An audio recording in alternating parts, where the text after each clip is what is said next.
Bonjour à toutes et à tous, je suis actuellement dans le Grand Hôtel Disneyland Paris et j'avais envie de développer avec vous une thématique qui parle de la structure morphologique.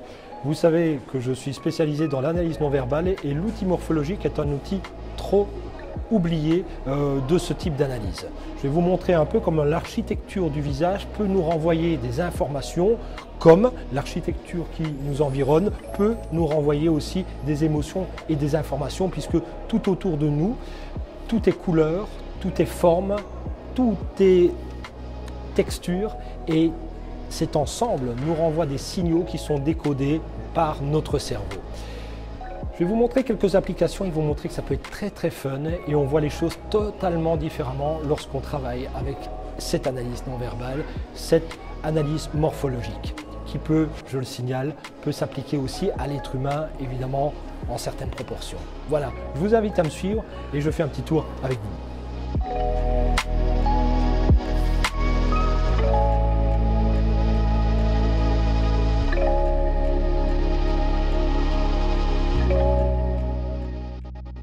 Je me trouve face à un poster du dessin animé La Reine des Neiges 2. Je fais juste une petite application. Si vous regardez La Reine des Neiges, vous pouvez remarquer que son visage est plutôt en rondeur. On ne voit aucun angle comparativement, évidemment, au monsieur qui se trouve juste à côté. La longueur du cou est évidemment importante chez La Reine des Neiges, alors que chez le garçon, on va retrouver un cou beaucoup plus court et beaucoup plus large, évidemment. Vous pouvez aussi remarquer qu'il y a l'absence de bosses suborbitaires et par contre ici des bosses suborbitaires qui sont relativement prononcées. Le nez est beaucoup plus petit, moins mûr comme on le dit, et par contre un nez beaucoup plus proéminent. Vous allez me dire, et qu'est-ce qu'on peut en déduire? Eh bien tout simplement que le taux de testostérone ici est beaucoup plus fort. En effet, le taux de testostérone dans le corps humain élargit la mâchoire, crée un menton beaucoup plus carré et une saillie des bosses suborbitaires et un nez beaucoup plus mûr. Alors que l'œstrogène va plutôt développer ce type de structure. Sans le savoir, eh bien directement Disney met en avant les différences de genre évidemment. Juste pour un besoin de compréhension, lorsqu'on est morphologue, on pourrait très bien retrouver ces caractéristiques masculines chez une femme et des caractéristiques féminines chez un homme. Et donc, il y a moyen évidemment de faire beaucoup d'interprétations à partir de ça. Mais je vous propose encore de me suivre. Voilà, je me trouve en face de deux représentations de la reine dans Blanche-Neige. Alors, ces deux représentations, ce n'est qu'en réalité qu'une seule et même personne, c'est la partie ombre. La reine face à la sorcière, c'est juste la partie ombre qui a pris vie. Si vous vous rapprochez, eh bien vous pourrez remarquer que chez la reine, on a un teint blanc, blafard, qui fait un rappel à la mort, bien évidemment.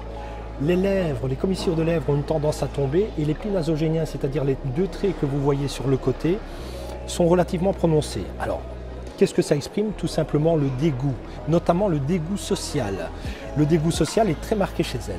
On peut retrouver aussi des sourcils un peu en angle, comme vous pouvez le voir, qui sont plutôt une marque de sévérité, en tout cas une marque de combativité intellectuelle. On retrouve aussi la position de l'iris qui descend et qui montre un peu qu'elle a un regard plutôt scrutateur, un regard plutôt inquisiteur. Voilà, ce serait le bon terme.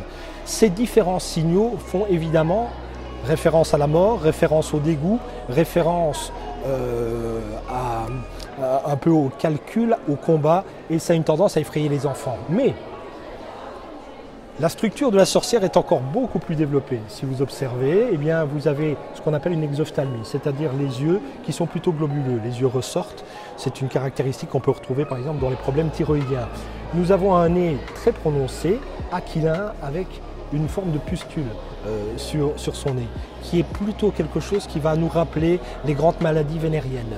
Le rire est très accentué, ce qui vous montre que c'est un rire presque forcé, un rire machiavélique.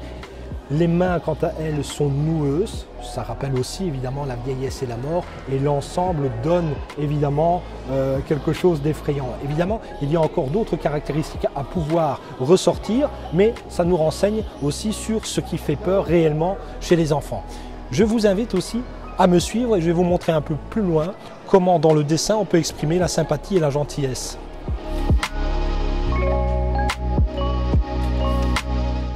Nous avons 3 personnages qui sont représentés, à savoir Pinocchio, Jiminy Cricket et Mickey.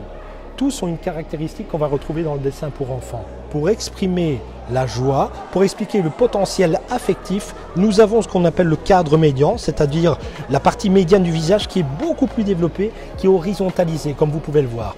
Sans le savoir, le cerveau de l'enfant est configuré de telle manière à déjà comprendre ce que la forme représente. Voyez-vous, on a vraiment cet axe qui est le plus développé, qui est le plus large. Voilà, évidemment animé d'un sourire et de d'autres caractéristiques qui montrent qu'ils ont plutôt un capital sympathie plutôt développé.